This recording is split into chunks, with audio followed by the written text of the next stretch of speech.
Kala ko nawawala eh. Ayan, no.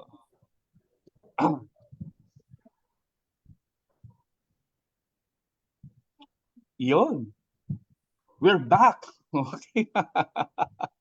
We're back, bro. Kamusta ka na ba? Mabuti. Mabuti naman sa mabuti mo, Pastor. Kala ko nawawala eh. Tagal nating nawala ah. Almost 1 year ano? Opo. Tama ba? Almost 1 year tayong nawala. Isang taon din. Isang taon. Isang taon ano? Oo. Lagpas. So, Lagpas ata. Lagpas. lampas. Oo. Anyway, magandang gabi, magandang araw, magandang umaga. Okay, bigla akong nawala. Okay, magandang araw, magandang gabi, magandang umaga, magandang hapon. Saan man kayo naroon na naaabot nitong podcast natin o nitong ating live stream. Welcome po once again. Binago na po natin yung ano no, yung pangalan ng ating pong hindi na po siya Grace Forum, kung hindi Grace Life Forum, okay? Halos parehas din naman yung format ng ating forum na to. Binago lang natin, dinagdagan lang natin ng live kasi matagal tayong nawala eh. So mas mabuti na rin yung bigyan natin ng panibagong panibagong pangalan. Okay? Namiss ko tong tong forum natin. Ikaw ba, namiss mo, bro? Opo, Pastor. Excited nga ako Oh. kanina eh. Gaano ka-excited, bro? Nag-research ako kanina, Pastor. Ba? Talaga? Gumamit pa ako ng AI. Oh, ayos ha. Para dun sa mga Talaga? tanong ng ating kapatid mamaya. Okay, okay. Yung AI na yan, alam mo, very, ngayon yan, no? Very useful ngayon, ano? Maraming gumagamit na ngayon yan. Talaga daw magandang gamitin eh. Turuan mo nga ako niyan, hindi pa ako marunong. Biglang hindi pa pala marunong. Ano? Anyway, once again, tayo ay tawag dito, bumabati sa ating mga regular na mga viewers dito sa ating Grace Life Forum. O, dating Grace Life Forum na ngayon. Okay? So, pero bago tayo tuluyang mag simula pa, ikaw hindi pa pala kita pinababati. Bati ka muna. Bati ka muna, bro. Okay, so isa pong mabiyayang gabi sa lahat po. Kung mapapansin niyo, meron na po tayong live na nakasunod doon sa ating Grace. Dati kasi Grace Forum. Ngayon, Grace Live. No, kasi yan ay buhay na buhay. Ayun, No, no? dito po ang topic natin ay kung paano ang tao mabuhay sa ilalim ng biyaya. Kaya po Yun. yung Grace Live. Yun. So yun po yung mga pag-uusapan natin sa mga darating pa pong mga linggo. No, so sana po ay maantabayanan ng lahat, masundan po ng mga manunood, makakapakinig. Nang sa ganun ay matutupa po tayo ng malalim, ng malawak patungkol po sa biyaya ng Panginoon. So muli po, Brother Joel po, nagwe-welcome po sa lahat. No? At i-welcome niyo rin po ako. So magandang gabi po. Pensya ka na, bro. Sobrang excitement ko. Di na kita napabati kanina. Kwento na ako ng kwento. Oo, medyo na-excite din ako sa tagal nating Siguro, umerit tayo for about 3 years no? 3 to 4 years, ano? Opo. Ay, hindi, Pagkatapos, kung susumahin natin, 2017 pa lang, nagpupurom na tayo eh. yun yung Grace Forum natin na maikli lang, parang 10 10 minutes minutes. lang, oo. Tsaka hindi live stream yun eh. Yun ay tayo ay nag-edit ng video pagkatapos Hindi katulad nito, live stream itong ginawa natin. Nag-start tayo pandemic time, 'di ba? Tapos for some reason, medyo nagkaroon tayo ng konting problema sa mga schedules natin, no? Kaya medyo So, binago natin yung format, hindi format, yung pangalan, Grace Life Forum, pero same pa rin yung format natin. Wala tayong ibang pag-uusapan dito sa forum na to kung hindi mga bagay na may kinalaman sa bagong kasunduan na sinasa ilaliman natin. Okay? Kaya Grace Life kasi we are under grace. Okay? Now, bago tayo tumulak sa ating pag-uusapan ngayong gabi, meron tayong mga bagong kasama sa ating Grace Life Forum kasi the more the merrier di ba? The more the merrier. So mga bagong mukha itong ating mga bagong mukha itong bagong recruit. Mga bagong recruit sa sa Grace Life Forum. Mga bagong mukha na mga katulad natin na naggagwapuhan din naman. Hindi biro lang po, biro lang. Okay, siguro ipakilala natin yung unang kasama natin. Siya ay napakagandang lalaki nito, itong ating kasama. Kasama natin sa ministry. Welcome natin si Brother Jerry Bendijo. Ayun, si Brother Jerry Bendijo. Okay, maraming salamat po. Hindi talaga ako papayag na silang dalawa lang yung gwapo. Dapat kasama po ako, no? Ayan, ako po si Brother Jerry. Tawagin niyo po akong Brother Jerry. Under po ng Grace Life Binyan Church. Ang pastor ay si Pastor Henry. Ako po ay lumaki sa Mindanao, pero huwag kayong masyadong mag-expect, hindi ako malaki. Lumaki lang ako doon.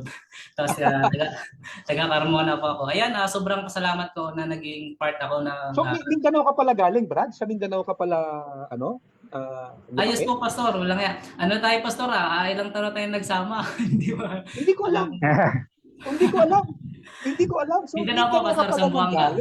Zamboanga po. Kala ni Pastor Visayas. Kala ni Pastor Visayas yun, yung lugar mo. Okay. Oo. Zamboanga po. Kasi yung accent mo may pagka-Bisaya, hindi naman Mindanao eh. Di ba? Oo. So, Mindanao ka pala galing eh. Matatapang ang mga Mindanao. Hindi ko pa naman nasubukan dito sa Manila, Pastor, yung tapang po. Ay. Ayan po, sobrang salamat po na naging part ako dito sa Grace Life Forum na broadcast. Okay, sundan po natin ang susunod na mga live broadcast po ng ating Grace Forum na ito. Okay po, Pastor? Okay, welcome bro. Welcome sa iyo dito at sana ay ma-enjoy mo rin itong ating forum. Meron pa tayong isang kasama eh. Meron pa eh. Okay, the more the merrier nga eh. Okay. Oo. So, pakilala natin itong ikaw naman Joel, magpakilala sa ating bagong kasama sa Grace Life Forum natin.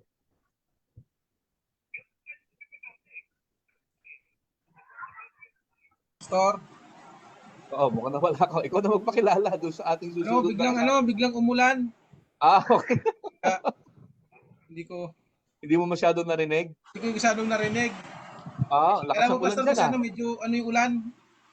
Oo nga, no? Oo. O sige, ako na magpapakilala kasi hindi mo yata narinig yung sinabi ko. So introduce natin yung isa pang kasama natin. Siya ay galing pa sa pinakamalayong lugar, sa malayong lugar ng Tansa. Taga-Tansa itong kasama natin eh. Si Brother Jed. Ikaw. Okay, kilala ka bro. Good evening sa'yo. Gandang gabi po.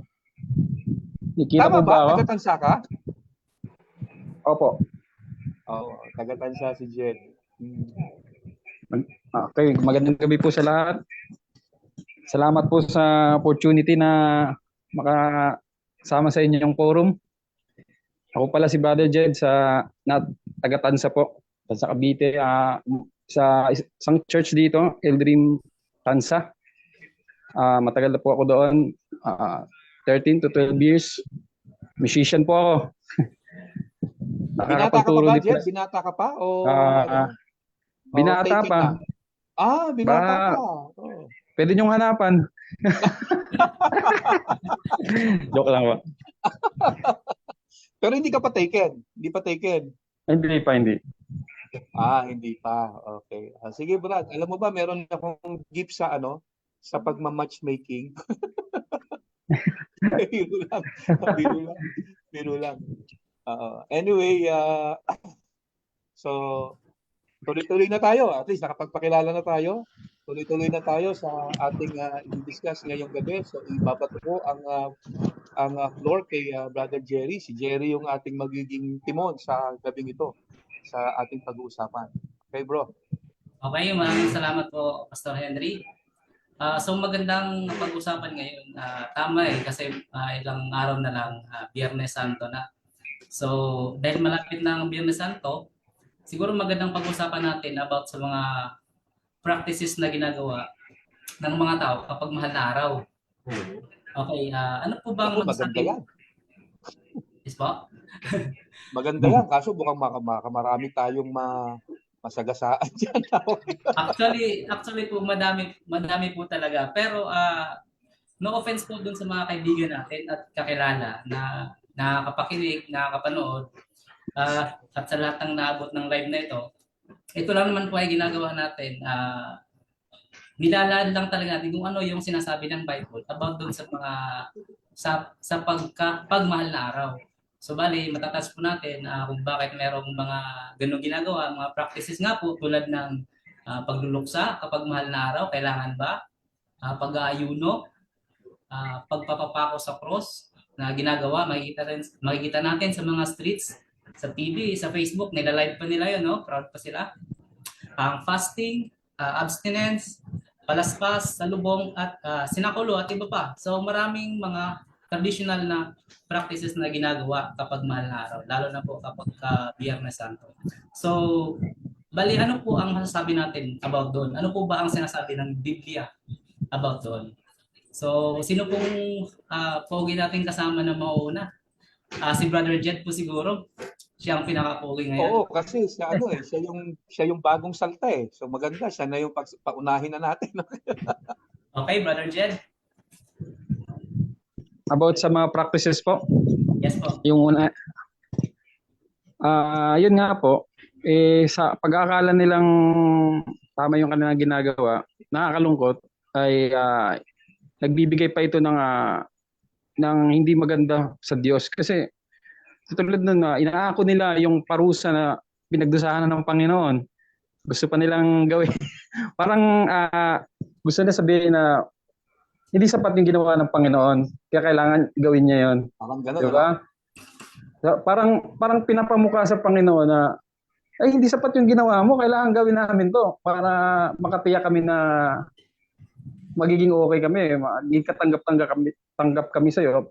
Sa pag-iisip nila na maganda yon, ang katotohanan, kabaliktaran nito, ito yung kamuhi-muhi sa Diyos. Kasi parang pinamukha mo sa gumawa na walang kwenta yung ginawa mo. Hindi sapat yun. Kaya kailangan gawin ko to, gawin namin to. Pero nagawa po nila yun dahil sa kakulangan nila ng pagkaunawa sa salita ng Diyos. Kaya hindi tayo dapat maging judgmental sa kanila, kundi tulungan natin sila na makita yung katotohanan. Yun po. Tama yung sabi mo bro, no? Na parang kapag ginawa mo yung ginawa ni Jesus, no? Yung nagpenitensya, nagpapako sa krus, parang insulto no? Insulto ang dating nun eh. Opo. Pero maraming gumagawa niyan, talagang panata nila from binata pa sila hanggang sa magkapamilya na. Until now, ginagawa nila yon. Not knowing na yung kanilang ginagawa ay insulto sa ginawa ng Panginoong Yesus. Kasi parang sinasabi nila na hindi sapat no? Yung sakripisyo ni Lord para sa ating lahat. Parang ganun. Pero sa kanila, parang ang nasa isip lang nila ay they were trying to somehow ipakita yung kanilang yung kanilang parang sinserong paghingi ng tawad parang ganoon. Opo. Yun yung motibo, yung sinserong paghingi ng tawad. And ang naging naisip nilang paraan ay danasin din yung hirap na dinanas ni Jesus, which is hindi naman kailangan na. Opo, Pastor. Oo. Kasi siguro po, Pastor, meron ding nakalagay sa baka pwede nilang itong ma-misinterpret na makiisa tayo sa paghihirap ni Kristo. Baka pwede nilang naisip yun na gawin kasi makiisa daw tayo sa paghihirap ni Kristo. Pero wrong understanding yun kung yun ang gagawin nila. Wrong application yun. Hindi naman kailangan magpapako ka. Hindi naman kayo tagapaglik.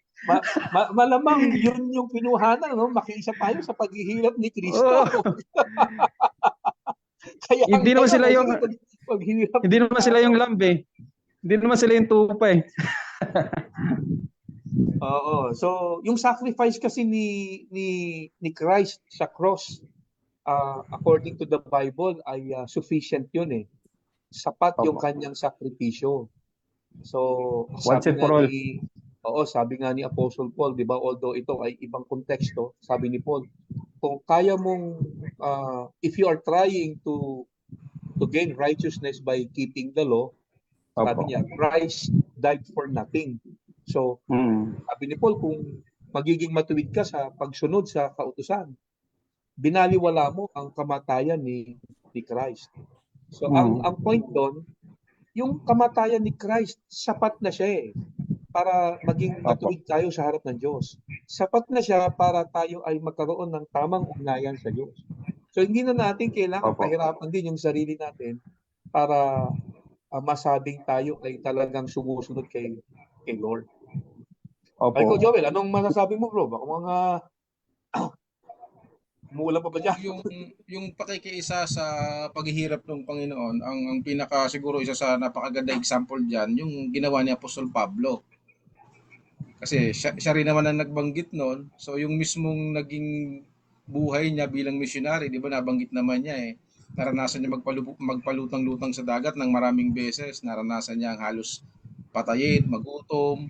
O yun, para sa kanya, yun yung kanyang pakikiisa, yung kanyang paglilingkod. Pero yung ginagawa kasi ng iba ngayon, hindi naman paglilingkod. No? Yun ay para lang din sa sarili nila, naisip lang din nila. So hindi ganoon yung ibig sabihin nung nagsabi na makiisa tayo dun sa paghihirap ng Panginoon. Hindi ganoon. Sa isang bagay pa diyan, pag pahihirapan mo yung sarili mo para lang gawin yung ganitong bagay para sa Panginoon at ang Panginoon nga, ginawa niya yung paghihirap para guminhawa ka. Pero bakit pinahihirapan mo yung sarili mo? Diba? Parang taliwas yun eh.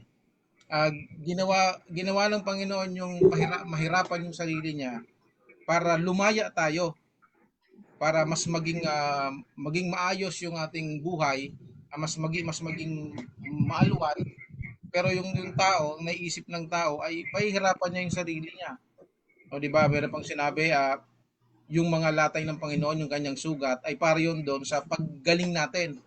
Pero ang problema sa mga tao, lalo sa panahon ngayon, sila yung naglalagay ng sugat sa sarili nila. Ang purpose nga ng sugat ng Panginoon, para yung sugat natin gumaling. Yung problema sa mga tao ngayon, imbis magpagaling ng sugat, naglalagay pa ng sugat. Sabi ko pa, parang iba yun ah. Diba? Kung iisipin mo, ano, yung mga latay ng Panginoon, nagkasugat siya, nang sa ganon tayo gumaling. Tapos tayo naman, lalagyan natin ng sugat yung sarili natin. So parang baliktad. No? Ang Panginoon ay naghirap, no? Naging alipin para tayo ay maging mayaman. Pero tataka sa tao, bakit pinahihirapan yung sarili? So, sabi ko paano eh, kaya sabi ko hindi akma, hindi siya yung tamang bagay na dapat gawin para patunayan yung sarili sa Diyos at para humingi ng tawad. Ang titingin kasi nila diyan parang yun yung paraan para bawasan yung kasalanan eh. Tama. Pero nababawasan ba? Nababawasan. Nadagdagan yung sugat sa yung bugbog. Hindi naman nabawasan eh. Pero marami pang ibang practices ha. Meron pang di ba? Yung bawal maligo. Alam mo, sa totoo lang, meron ganyan. Bawal masugatan. Bawal kumain ng baboy. Kaya pagka Biyernes Santo, ang mahal ng isda. Ang mahal ng so, huwag sana ma-offend yung mga natin, yung mga kababayan natin no, na naniniwala sa mga practices na yan wala kasing batayan sa Bible yung ganyang practice. And so tayo kasi we believe pagka walang binabanggit ang Biblia with regards to certain practices, hindi natin dapat siya ginagawa, di ba? So yun yung natin. Okay?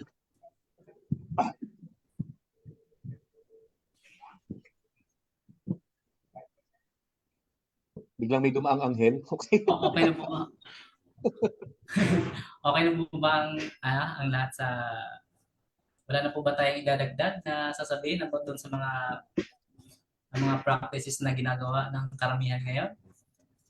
Wag na siguro, baka makasakit pa tayo ng damdamin eh. Baka Ayun nga. makasakit. Yun naman yan nga po, talagang nilalahan lang natin kung ano talaga ang sinasabi ng Bible. So maganda po yung sinabi ni Brother Jed kanina, no? Na parang hindi natin nabigyang pansin yung ginawa ni Kristo, no? Parang ngayon nakapokus tayo sa kung ano yung gagawin natin. Kaya sabi nga din ni Brad Joel, ang sugat na ginawa ni Kristo ay para tayo gumaling, tapos sinasadya natin sugatan yung sarili natin, pinapahirapan natin yung ating mga sarili. So hindi siya talaga akma. Ulit lang. Si Jesus, isang beses lang siyang namatay. Yes. At hindi mauulit yun.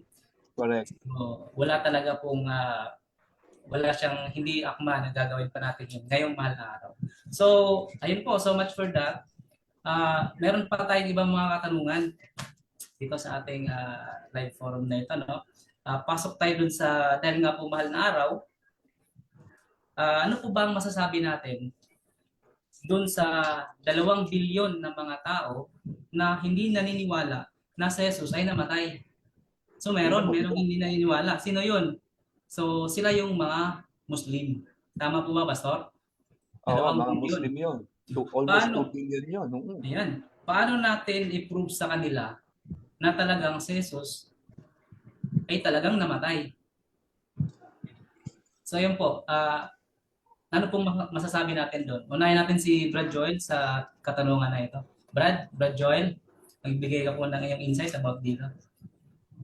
Ito yung ina-AI ko kanina, Pastor eh. Ayun na. Ina-AI ko to kanina eh. Preparado? Ano natuklasan mo? Yung sa may kasi mahirap mong i-deal yung mga hindi naman naniniwala sa Bible. Madaling basahan ng Bible yung mga naniniwala sa Bible. Pero yung pag sinabi natin Bible, yung 66 books pero pagdating kasi sa mga ibang religion, hindi mo pwedeng gamitin yung New Testament. Di ba doon sa New Testament may nakalagay na na sa John chapter 19 verse 31 to 37 na nagpapatunay doon na nung maghahapon na nakita nilang kailangan ng mailibing kasi magsasabat na yung mga patay, yung mga naipako.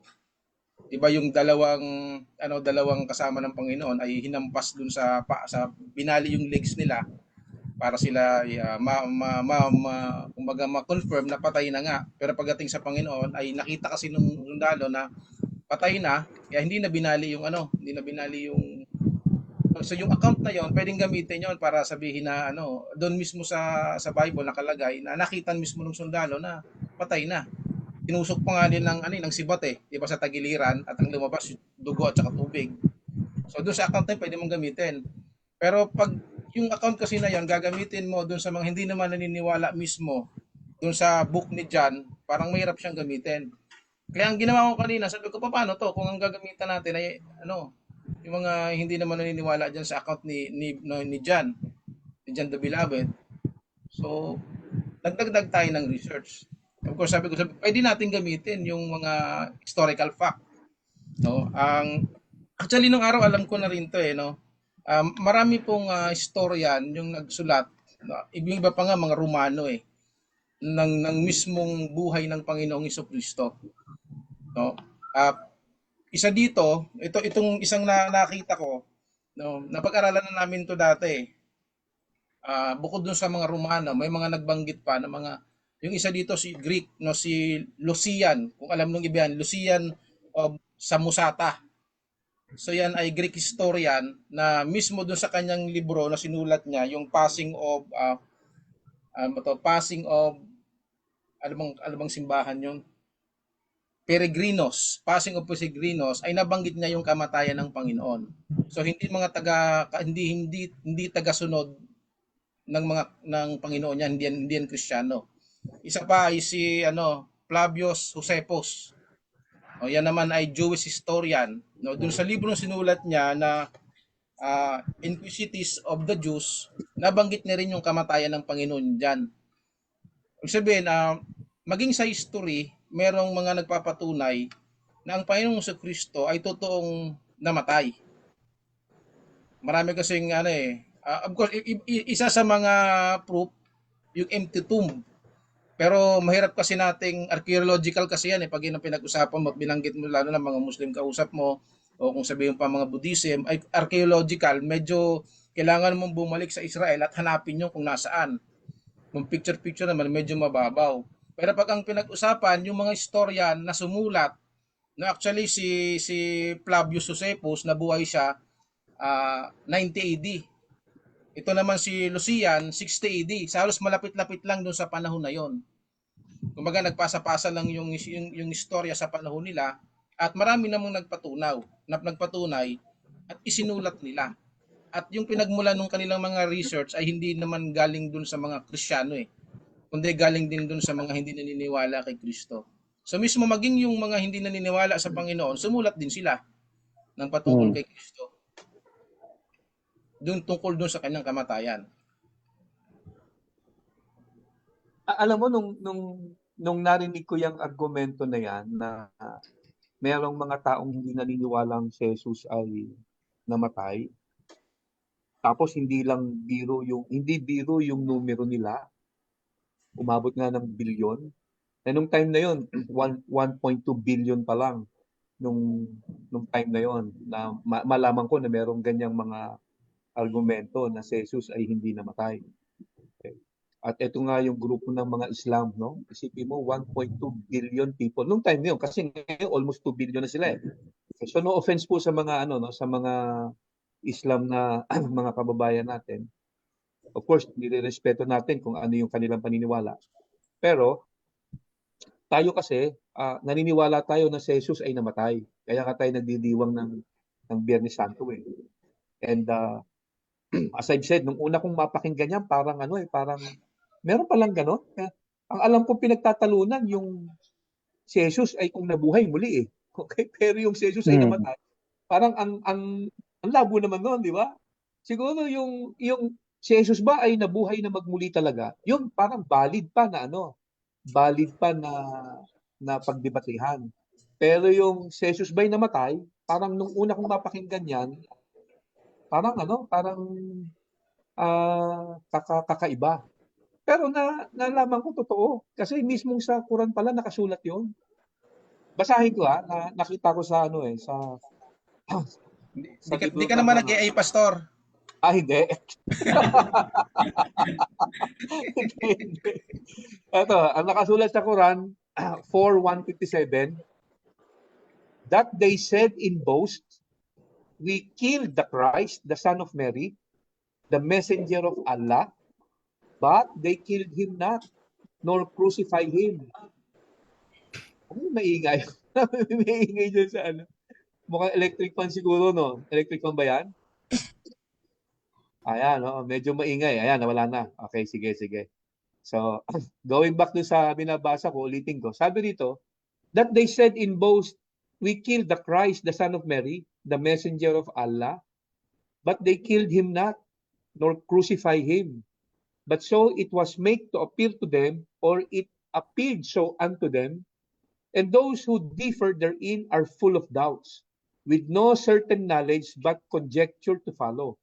For of a surety they killed him not, nay Allah raised him up unto himself, and Allah is exalted in power. So ito yung nakasulat sa kanilang Quran, na si Jesus, according to them, hindi siya namatay. Hindi si Kristo yung pinatay doon sa cross. Tapos one time may nakausap akong isang Muslim, tinanong ko sa kanya yung regarding dito. So ganun din ang sabi niya, hindi namatay si Christ. Sabi ko, kung hindi namatay si Christ, sino yung pinatay doon sa cross? Sabi niya, malamang si Judas pa yun eh. Sabi yung kausap ko. So, since hindi nga sila naniniwala sa Bible, okay? Ang paniniwala kasi nila, Quran. So, mahirap i-insist sa kanila na ito kasi nakasulat sa Bible eh. Ito nakasulat sa Bible, ganito, ganyan, di ba? Kaya maganda yung ginawa mong point, bro. Nag-quote ka ng mga Jewish historian na nabanggit si Jesus, etc.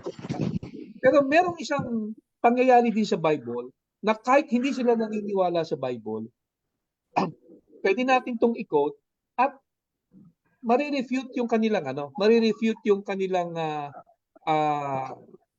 ah, paniniwala na si Jesus ay hindi namatay. Okay? Ito yung nakasulat in Luke chapter 24. Basahin lang natin to. Sa Luke chapter 24, sa verse 13 to 20. Ito yung istorya na kung saan, after mamatay ni Christ, yung dalawang disciple niya, parang nawala na ng pag-asa, dahil namatay na nga siya, itong dalawang disciple niya ay nag-decide na lang umuwi. Pero going to the road to Imos, okay, dyan sa Cavite, hindi biro lang, Imayos to Imayos, okay, si Jesus ay sinalubong sila. Okay, basahin natin. Ito sabi dito, in Luke chapter 24, verse 13 hanggang sa mga sumusunod. Okay, ito sabi ng Bible. Now, that same day, two of them were going to a village called Emmaus, about 7 miles from Jerusalem. They were talking with each other about everything that had happened. As they talked and discussed these things with each other, Jesus himself came up and walked along with them. But they were kept from recognizing him. And he asked them, "What are you discussing together as you walk along?" They stood still, their faces downcast. One of them, named Cleopas, asked him, "Are you the only one visiting Jerusalem who does not know the things that have happened there in these days?" "What things?" he asked. "About Jesus of Nazareth," they replied. "He was a prophet, powerful in word and deed before God and all the people. The chief priest and our rulers handed him over to be sentenced to death, and they crucified him." Right? So, ito yung istorya na kung saan pwede nating gawing tibay na batayan para ma-refute yung paniniwala ng mga Muslims na si Jesus ay hindi talaga namatay. Why? Kasi may binanggit dito tong mga disciples kay Jesus. Nung si Jesus ay pumasok sa eksena habang sila ay naglalakad papuntang Emmaus, nagtanong si Jesus sa kanila, di ba? Ano yung pinag-uusapan ninyong dalawa diyan? Okay, tapos sabi nung dalawa, patungkol kay Jesus. Tapos ang sabi nung si Cleopas, "Are you the only one visiting Jerusalem who does not know the things that have happened there in these days?" Bakit nabanggit nitong si Cleopas na ikaw lang ba ang hindi nakakaalam ng mga pangyayari ngayon doon sa Jerusalem? Ang tanong ni Jesus, ano yung pangyayari na yon? Sabi ni Cleopas, patungkol kay Jesus na taga Nazaret. Siya ay isang propeta at siya ay pinako sa krus. Okay.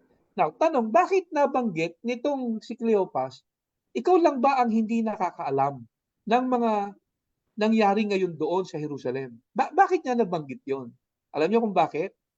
Kasi nung si Jesus ay namatay, it was a Passover feast. Merong feast na naganap sa Israel during that time. Kaya nga tinatawag natin si Jesus yung ating Passover Lamb. Okay? So si Jesus, pinatay siya during Passover feast. Now, sa Israel, ang Passover feast, pagka ikaw ay Israel, during Passover feast, required lahat ng lalaki, 12 years old pataas, ang pumunta sa Jerusalem to celebrate the Passover feast. Okay? So lumalabas, nung patayin si Jesus at that time, maraming tao sa Jerusalem. Kasi it was Passover feast. Required lahat ng mga lalaki, 12 years old pataas, na magpunta sa Jerusalem to celebrate the Passover feast. At pinatay si Jesus, ipinako sa krus, Passover feast. Kaya punong-puno ng tao sa Jerusalem. Kaya sabi nitong si Cleopas, taga saan ka ba? Hindi mo ba alam kung ano yung nangyari ngayon doon? Kasi nasabi niya yon simply because maraming tao doon sa feast. And in fact, lahat ng lalaki sa Israel, 12 years old pataas, nandoon sila to celebrate the Passover feast. So, maraming naka-witness na si Jesus ay pinatay nung araw na yan. Kaya malabong sabihin na si Jesus ay hindi namatay. Okay? Kaya nga ang sabi ni Cleopas, mukhang ikaw lang ang hindi nakakaalam na si Jesus ay namatay. Di ba? So, bagamat hindi naniniwala ang mga Muslims sa Bible kasi they believe in Quran. Sa Bible hindi sila masyadong naniniwala. Pero they can trace back yung Passover feast. Alam naman nila yun eh. Alam nila yung Passover feast eh. Kung ano ang ginagawa during Passover feast. At sino yung mga taong nagpupunta sa feast. At makikita nila, lahat ng lalaki sa Israel nire-require pumunta roon. Kaya punong-puno ng tao ang Jerusalem nung time na yan kung saan si Jesus ay pinatay. Kaya alam nilang lahat na si Jesus ay namatay. Kaya medyo malabo yung argumento na yon na si Jesus ay hindi namatay at si Judas yung namatay. Malabo yun. Baka meron kayong gusto idagdag pa. Brother Jed. Yun nga po, kasi kung gagamitan natin ng Bible yung mga hindi naniniwala sa Bible, ay malabo nga yun. Kaya kailangan ng historical facts. Kahit sa mga unbelievers. Gaya ng sinabi ni Brother Joel, na may mga unbelievers na nagpatunay na si Jesus ay namatay. Sila, unbeliever pa yon, mga unbelievers pa. No? So, malaking tulong na po yun. It's up to them. Kung ayaw nilang maniwala, wala tayong magagawa. Malaking problema kasi kung hindi namatay si Jesus di ba? Opo, malaki. Oo. Anong problema natin kung hindi namatay si Jesus? Wala tayong sa... Wala tayong kaligtasan. Di ba? Yung kasalanan natin, hindi pa nababayaran. Opo. Kasi sa Saka teaching yung lahat ng propesiya. Sa teaching kasi nila, si Jesus ay parang nangyari kay Elijah at saka kay Enoch. Kinuha ng buhay. Hindi siya namatay. Kung hindi namatay si Jesus, patay tayo. Okay? Paktay. Kung hindi namatay si Jesus, patay tayo.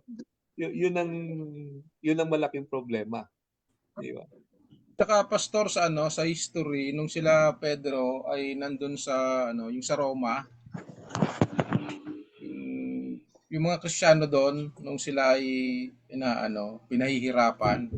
'Di ba ginawa silang laruan doon sa Doom, sa teatro? Tapos pinapakain sila sa leon, pinapako sila doon. Ang sinisigaw nila yung kamatayan ng Panginoon eh. Yes. Ang sabi sa kanila ni Emperor Nero, anuhan nyo lang yan, yung ang tawag ba, i-denounce nyo lang. Tama ba denounce man tawag doon? Oo. Nyo lang, Renounce. i-renounce pala. Ano nyo lang yan, makakaalis na kayo. Oo. Kayong kasi ang nag-back up doon mga Diyos na siyempre yung mga gusto nilang medyo kumbaga medyo pasayahin yung mga Hudyo, ang ginawa nila ang ginagawa nila yung mga Kristiyano, yung medyo pinag-iinitan nila. Sabi ng mga Romano, itanggi nyo lang yung ginawa ng Panginoong Kristo ng Panginoon, makakawala kayo diyan. Hindi naman nila sabihin, hindi nila tinanggi hanggang sa pagpapatayin sila doon Sabihin, walang taong normal na tao natatayo hanggang kamatayan na yung sinasabi mo ay hindi totoo at hindi mo nakita. Sabihin, totoong-totoo yun. Nasa istorya ng Roma, yung pangyayaring yan. Ibig sabihin, totoong-totoo doon sa testimonya ng mga Kristiyano doon sa Roma, na yung na-witness talaga nila na si Kristo namatay. At yun ang ipinapangaral nila. At yung namatay, nabuhay maguli. So, willing silang itaya yung buhay nila Pag matindi yung paniniwala mo sa isang bagay, handa kang itaya ang lahat Ang pinakamatinding pwede mong itaya yung buhay mo Lalo na yung buhay ng pamilya mo. Kasi nung sila'y pinagdadakip, kasama pamilya. Pinaglalapa sila ng leon doon kasama yung mga asawa nila, kasama yung anak nila. Hanggang pati yun tinaya nila eh. Kung hindi totoo na si Kristo ay namatay, walang taong tatayo para doon. Sa sukdulang ikamatay mo at ng pamilya mo. Kaya isa yun sa matibay din talaga na na ebidensya na pwedeng gamitin. At nakatala po yun sa history ng Roma, yung bagay na yun. So, namatay si Jesus. Mhm. Kasi kung hindi namatay si Jesus, patay tayo. Kari tayo. Patay tayo. Yung kasalanan Mismo natin, hindi pa mga haters nababayaran. po ni Jesus eh. No? Ah, Mismo mga haters ni Jesus, alam nilang namatay eh. Mismo yung mga haters, yung mga hindi naniniwala sa kanya, mga Pariseo po, di ba? Alam oo. nilang namatay. Binayaran pa nga nila yung mga Roman guards para Yes. magsinungaling. So, Siguro, talagang mas magandang pagtalunan, hindi kung namatay si Jesus eh. Kung hindi nabuhay ba talaga? yun Nabuhay ba mas talaga muli? Oo. mas mabigat Kaysa yun. doon sa, kaysa doon sa namatay. Kasi, ah, malabong mangyari yung hindi siya yung pinako sa krus eh. 'Di ba? Ano yun, nagkamali? Nagkamali. Saka pastor, kung hindi siya yung ipinako sa cross, hindi sisikat. Kasi kung si Judas yun, hindi sisikat yun eh.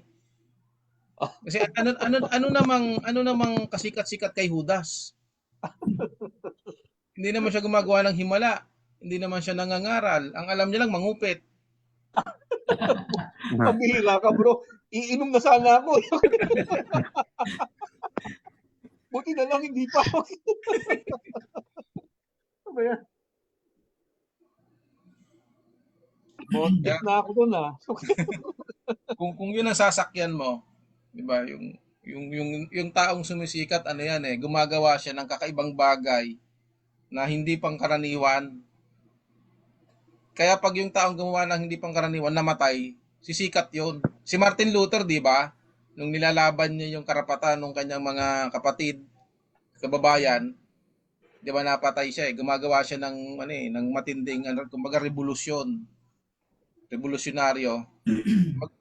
Maging si Kristo ganun din siya nung panahon niya revolusyonaryo siya against the law ng kanyang mga pangangaral. So kaya sikat siya.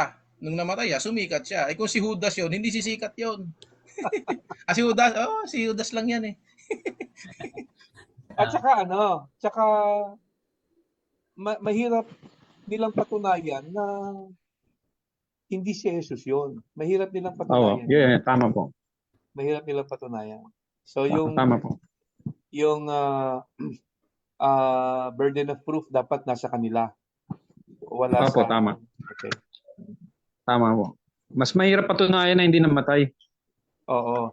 Mahirap Mas mahirap po patunayan. yun. Mas mahirap yun. Kasi ang Correct. daming ebidensya eh na namatay eh. Kahit yung mga haters naniniwalang namatay eh. So, mas mahirap patunayang hindi namatay. Sa krus. Oo. Kaya nga yung mga haters nila, 'di ba, pinabantayan pa si Jesus eh. Bantayan niyo kasi sabi mabubuhay daw yan after 3 days eh. Opo. Yung mga religious leader, 'di ba? Humiling pa Opo. kay Poncio Pilato na pabantayan yung bibingan ni Lord kasi nakarating sa kanila, may nagmarites sa kanila eh na according sa sinabi ni Christ eh, nung nabubuhay pa daw, mabubuhay daw yan after 3 days eh. Kaya pinabantayan ni Poncio Pilato Mm. yung 'di ba? So, ibig sabihin nailibing. Oh, hindi lang namatay, nailibing pa. Nailibing. Ay, ako. Mahirap yung na yun. okay, Pastor. So, malinaw. Malinaw po yung ating katarungan doon, no? Maliwanag po ang pahayag ng ating mga kapatid about doon sa kung talaga bang si Jesus ay namatay. Ayan, yun nga po sabi ni Brad Joel, pati mga historian. Kasi Muslim yung tinutukoy natin eh. Hindi sila naniwala sa Biblia natin. Kasi meron silang Quran. So, hindi na natin sila ganong itindihin. Kasi tayo may paliwanag. Tapos, tayo ng mga Kristiyano, of course, naiwala tayo na namatay si Jesus. Kasi kung hindi siya namatay, hindi natin ito itutuloy. Wala tayong pag-uusapan dito. Yes. Pero no offense sa ano sa mga Muslim na kababayan natin we do not intend na kayo ay i-criticize o ano, dinedefend lang natin. Kasi sa kanila naman ang galing yung paniniwala na si Jesus ay hindi namatay. So we just want to prove na si Jesus ay talagang namatay without the intention of parang sila ay saktan o i-criticize, no? Hindi sa ganon. Sige, bro. Okay. Okay, so maraming salamat sa maliwanag na pahayag. Okay, pasok tayo sa sa ating panghuli at pangatlong katanungan. Ito ay may kinalaman din dito sa ating pinag-usapan dahil nga po ay mahal na araw. Known ito yung pagkamatay ni Kristo, alam ito ng lahat. So ang tanong dito po ay bakit crucifixion ang pagkamatay ni Kristo? O bakit kailangan crucifixion? Doon yung time na yon, ang major na punishment ng bansang Israel ay stone to death, burn to death, at saka yung strangulation, yung choke, yung pagsakal, bigti, ganon. So bali tatlo lang, hindi kasama doon ang crucifixion. Pero ang tanong, bakit kailangan crucifixion ang magiging kamatayan ni Kristo? Yun So, ang sinigaw nila no? Yun ang sinigaw ng mga ipako siya sa Bakit hindi no? O bakit nga ba? Magandang yan, magandang usapan yan. Okay, sino Bakit? pa ang nang Sige, Jed. sasagot? Mukhang gigil na si Jed Tigil na si Jed. Hindi naman. Wala naman akong masyadong inalam dyan Pero, syempre, iba, logical, di ba, at saka biblical. Posible po kaya na bakit na-prophecy yun? Kasi nakita mo na ng Diyos na yun ang magiging paraan ng mga Roman na punishment. Kasi bago pa naman ang mangyayari isang bagay, alam na ng Diyos na mangyayari. So, yung pag-prophesy ba na siya ipapako sa krus dahil syempre, alam niya yung magiging punishment na ginagawa ng mga Roman soldier o mga government. Kaya sa prophecy pa lang, sinabi niya na yan. Kasi syempre, ang Diyos hindi naman niya minamanipula ang lahat ng bagay na, di ba, na pati yung mga pangyayari, yung mga batas, ginagamit din ng Diyos yun na maging paraan ng kamatayan ng Panginoon. At, di ba, kasi yung batas na yun, hindi naman ang Diyos ang gumawa nun yung sa krus, na ipako sa krus.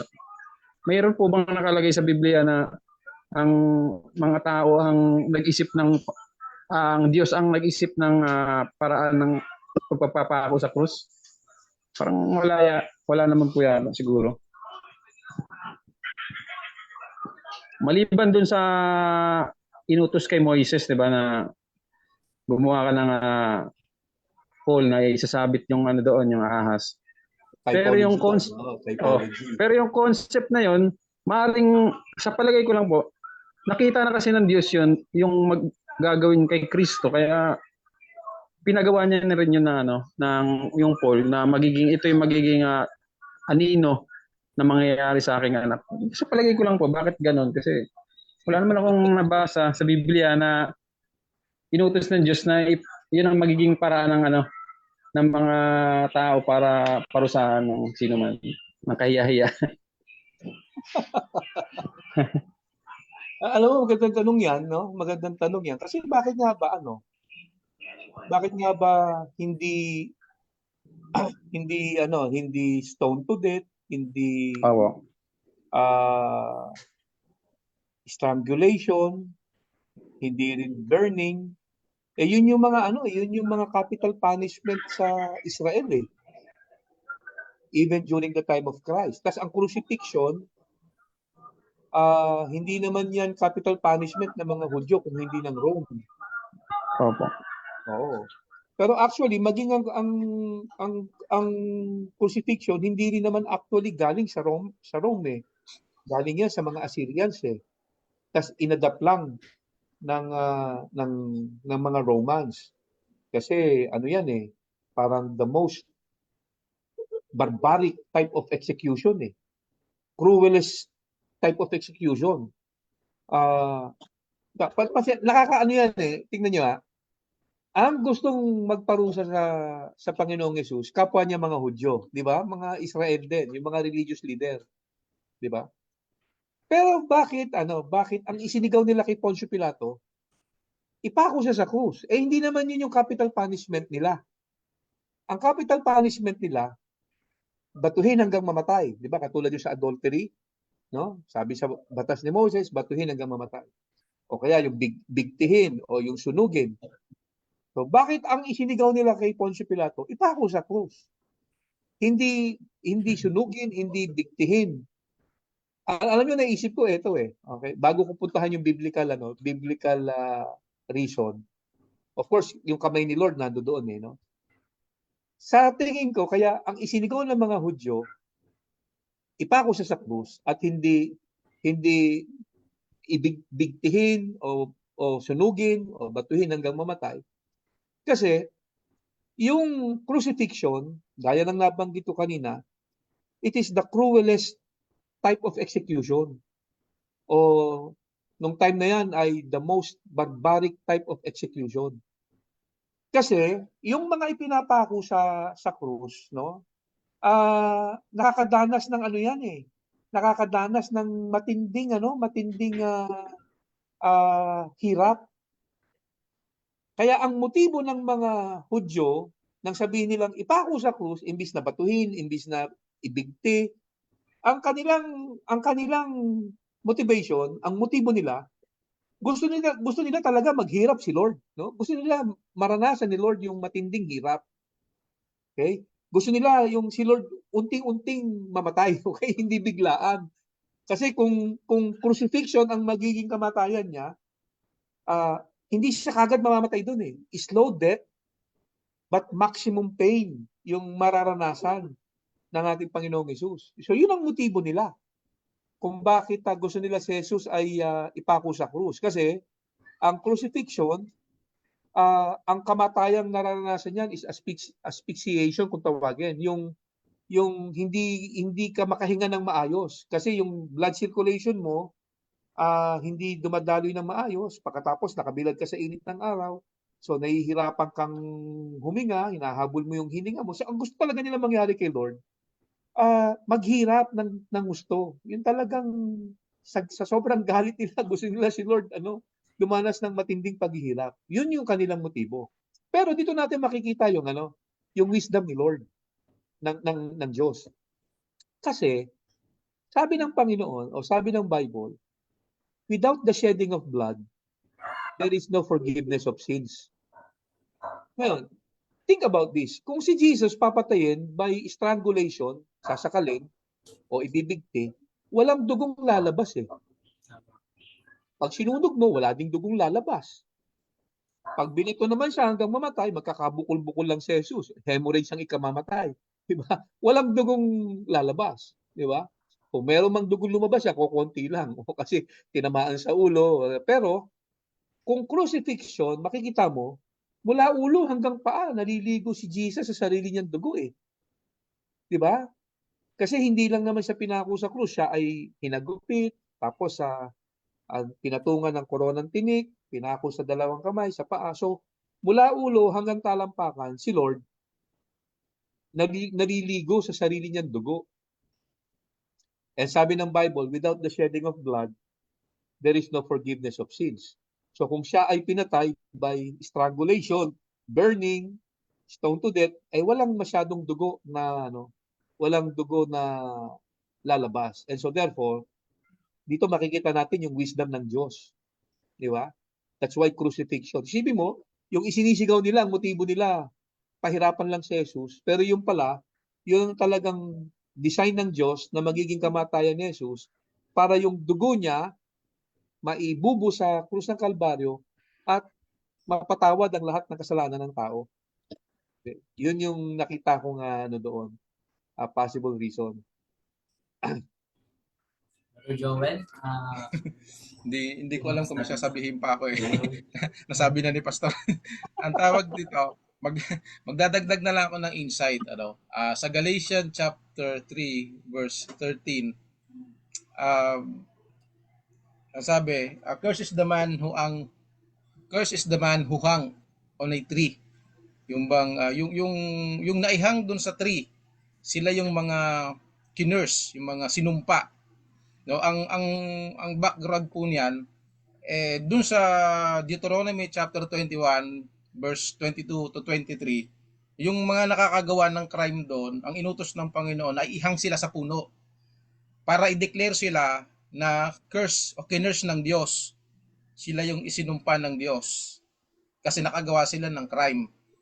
Deuteronomy chapter 21 verse 22 to 23. Ngayon, nung isinisigaw, insight lang po nung isinisigaw ng mga Hudyo na si Kristo ipako sa krus, gusto nilang palabasin na ito gumawa ng crime para kasi yung mga ihinahang sa tree do sa panahon ng Deuteronomy, sila yung mga yun yung klase ng punishment na pinaka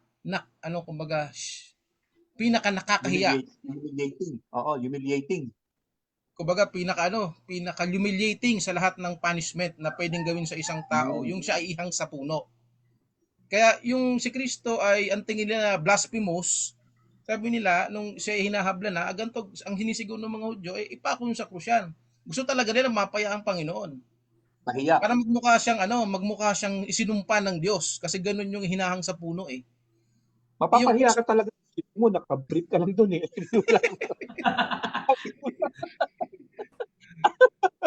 Sige, tuloy mo, Brad. Biro lang. Ako po, yun po yung isa sa yun ang isa po sa insight na nakita ko, no? Kasi yung namang cross ay hindi naman gawa sa bakal. gawa din naman sa puno 'yon, no? So, yun po yung nakita ko, yung satisfaction ng mga Hudyo, gusto nilang masatisfy yung sarili nila na makita nila si Kristo ay maparusahan ng parusa na pinaka-humiliating sa paningin ng tao. At humiliating maging sa paningin ng Diyos. Kasi yun yung sinabi ng Diyos sa Deuteronomy, no? Yan yung isinumpa ng Diyos yung mga ihahang sa puno. Kaya doon, 'di ba?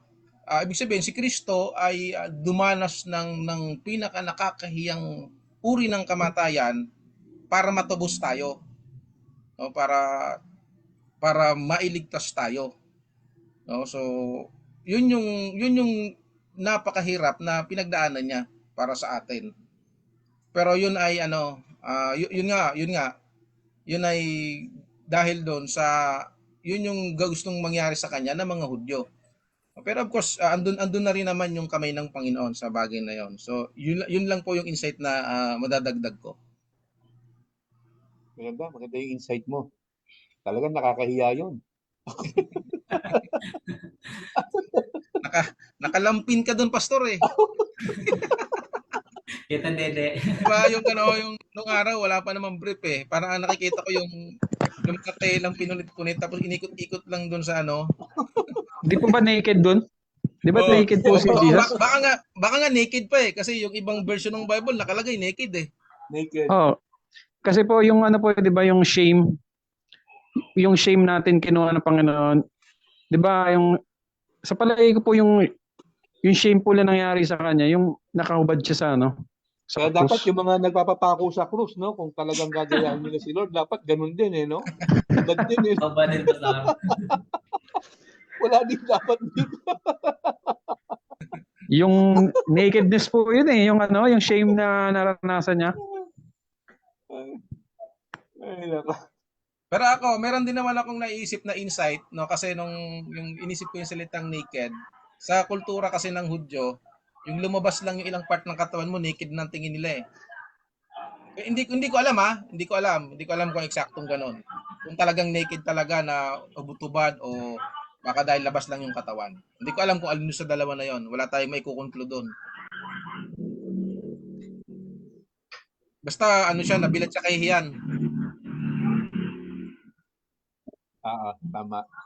Tsaka gusto po kasi nilang ibilad yung yung mga para masatisfy sila yung mga nagpapako. Kasi yung mga makikita yun ng mga tao doon yung mga dumadaan doon, yung mga nakapako. So yung satisfaction nila na makita yung mga naipako nila. Kasi talagang kahihiya yung lalo na kahubad, o lalo kung hubad, 'di ba? Talagang tuwang-tuwa sila doon, no? Tuwang-tuwa yung mga nagpapako, tagumpay sila doon. So yung naranasan ng Panginoon, talagang hindi mabuti, no? Kaya tayo nagpapasalamat sa Panginoon sa kanyang sakripisyo. Okay. So, wala na po ba tayong may dagdag doon? Bilis ng oras Kaisang oras na tayo. Oo, isang oras na. Okay, so malinaw po no, na kung bakit crucifixion ang sigaw ng mga nando doon. It is para talagang para pahirapan si Jesus, para ipahiya. Pero yun nga po, sabi ni Pastor, yun ay wisdom ng Lord na bakit crucifixion kasi without the shedding of blood, there's no forgiveness. So wala tayong asa sa generasyon natin ngayon, wala tayong asa na salvation, forgiveness kung hindi nangyari yung pagkamatay ni Jesus sa krus. So tayo ng mga Kristiyano na pakinig ngayon, wala tayong ibang gagawin, mahal na araw, alalahanin lang natin yung kanyang pagkamatay, which is yun talaga yung pinaka-importante na kailangan natin ipasalamat. So yun lang siguro nakikita ko na pinating gawin, magpasalamat sa kanyang kamatayan. Balik po sa iyo. Yun. Tama yung sinabi mo, no? Itong panahon ng Semana Santa, magandang magnilay-nilay ng kung ano talaga yung naging purpose bakit si Jesus ay namatay. Yun ang pinakamagandang gawin natin itong mahal na araw, itong Semana Santa. Although hindi tayo against dun sa yung mga nagbabakasyon, no, na kasi ito yung time na mahaba kasi yung mahaba yung walang pasok and time to have reunions with our family and friends, no? Okay naman 'yon. Hindi naman natin inaano 'yon, pero siguro wag lang natin ding makalimutan yung pinagdiriwang natin pag ganitong panahon, no? Which is the death and resurrection of our Lord Jesus Christ. Okay? So magnilay-nilay din tayo kahit papaano. Pero wag na natin gagawin yung mga practices na kung saan na-discuss natin kanina, no? Wag ho kayong again, please do not be offended sa mga nabanggit po natin kanina na although we respect each other's belief, kaya lang siyempre nagiging tawag dito, faithful lang tayo doon sa salita ng Diyos. No, kasi pag hindi biblical lang isang practice, hindi dapat natin na ginagawa. Opo. Tama po. Wala akong inutos sa Bible na tayo ay magpapako sa krus, gayahin natin si Jesus. Walang nakalagay sa Bible na pahirapan natin ang ating sarili para matuwa naman sa atin si Lord. Okay? So, wala pong nakalagay na ganyan sa Bible. Na kung gusto po ninyong alalahanin si Lord na sa pamamagitan ng pagsasakripisyo, hindi naman natin yan na sasabihin parang masyadong ikinikriticize, no? Pero gayunpaman, again mga kapatid, siguro ang masasabi lang natin, unawain natin kung ano yung ginawa ni Jesus para sa atin. Kasi naghirap na siya para sa atin Opo. Kaya siya nagsakripisyo para hindi na tayo maghirap. Mm. So, tayo ay benepisyaryo ng mga sakripisyo ni Kristo sa krus ng Kalbaryo. Okay? So, magandang gabi sa ating lahat at mabiyayang araw po. Bating muna kayo, papaalam tayo bago tayo mag-close. Okay, maraming salamat po. Maraming salamat muli sa pakikinig. Maraming salamat sa ating mga viewers. Salamat din sa patuloy na pagsuporta at sa mga maabot ng live dito, please like and follow sa ating page para masundan nyo yung mga susunod natin na live broadcast. Salamat sa suporta po si Brother Jerry na magandang gabi po sa inyo lahat. Brother Jerry. Nagkapakiramdaman. Okay, so tayo po ay hindi nagluluksa, Yung ating pong kasi ang gustong iparating ng marami pagka mahal na araw ay dapat nagluluksa. Dahil nga merong namatay. Si Kristo po ay hindi na muling mamamatay. Hindi po siya namamatay every year sa buwan ng Marso at buwan ng Abril. No, si Kristo po ay isang beses lang namatay at hindi na po 'yun mauulit. No, so yung pong kamatayan niya ay inaalala po natin. At doon sa kaibuturan ng ating puso ay tayo po ay nagagalak. No, iba po yung masaya doon sa nagagalak. Nagagalak po tayo hindi dahil sa tayo'y makasarili. Nagagalak tayo dahil alam natin na natapos na ng Panginoon yung ating kaligtasan. Hindi na tayo yung maghihirap. Kaya hindi na tayo dapat maghirap para dun sa kaligtasan natin. Para mapatawad tayo ng Diyos, hindi na natin kailangan maghirap. Hindi na natin kailangan paghampasin pa yung likod natin, hiwaan ng blade, lumakad ng nakayapak sa asfalto. Hindi na natin kailangan niya kasi may naghirap na po para sa atin. At yun po yung bagay na inaalala natin sa ginawa ng Panginoon para sa atin. At nagagalak tayo sa kaibuturan ng ating puso dahil mayroong Diyos na nagmahal at naghirap para po sa atin. Nang sa ganon, tayo ay hindi na maghirap. So, sa kabilang banda, yan po ipinagdidiwang pa nga natin eh. Kaya nga sa linggo, merong pagkabuhay eh. Actually, kahit nga ngayon, ay ipinagdidiwang pa rin yan eh. Kabaliktad doon sa ginagawa ng iba. So, ako po, yun ang may iwan kong pangungusap sa iba. No? Imbis na pahirapan natin yung ating sarili, mas mainam na unawain natin kung ano talaga yung ginawa ng Panginoon para sa atin. No? Para mas lalo nating maintindihan at lalo nating maunawaan kung ano talaga yung sakripisyo niya para sa atin nang sa ganon, tayo ay magkaroon ng maayos na buhay. No? Hindi lang dito sa hinaharap, hindi lang sa kasalukuyan at maging sa hinaharap. Yun po yung kalooban ng Diyos po sa atin. So mabiyayang gabi po sa lahat. Nawa sa mga susunod pa pong linggo ay magkita-kita ulit tayo at muli dito sa ating ganitong oras, no, same time, same channel.